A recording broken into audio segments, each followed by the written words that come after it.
Statement for the record. Senate Select Committee on Intelligence. James B. Comey, June 8, 2017. Chairman Burr, Ranking Member Warner, members of the committee.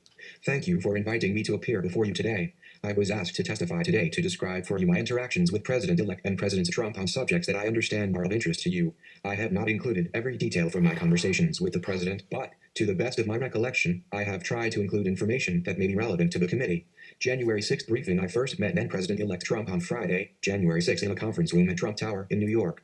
I was there with other intelligence community, IC, leaders to brief him and his new national security team on the findings of NIC assessment concerning Russian efforts to interfere in the election. At the conclusion of that briefing, I remained alone with the President-elect to brief him on some personally sensitive aspects of the information assembled during the assessment. The IC leadership thought it important, for a variety of reasons, to alert the incoming president to the existence of this material, even though it was salacious and unverified. Among those reasons were, 1. We knew the media was about to publicly report the material, and we believed the IC should not keep knowledge of the material and its imminent release from the President-elect. And 2. To the extent there was some effort to compromise an incoming president, we could blunt any such effort with a defensive briefing.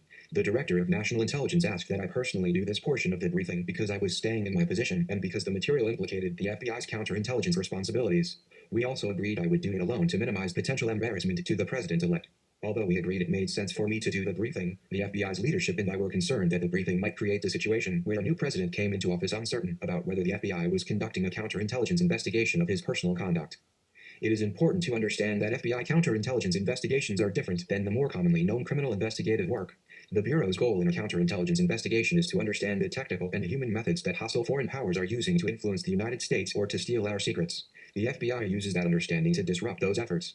Sometimes disruption takes the form of alerting a person who is targeted for recruitment or influence by the foreign power. Sometimes it involves hardening a computer system that is being attacked.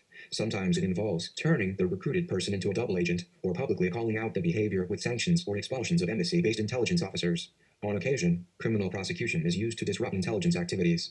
Because the nature of the hostile foreign nation is well known, counterintelligence investigations tend to be centered on individuals the FBI suspects to be witting or unwitting agents of that foreign power.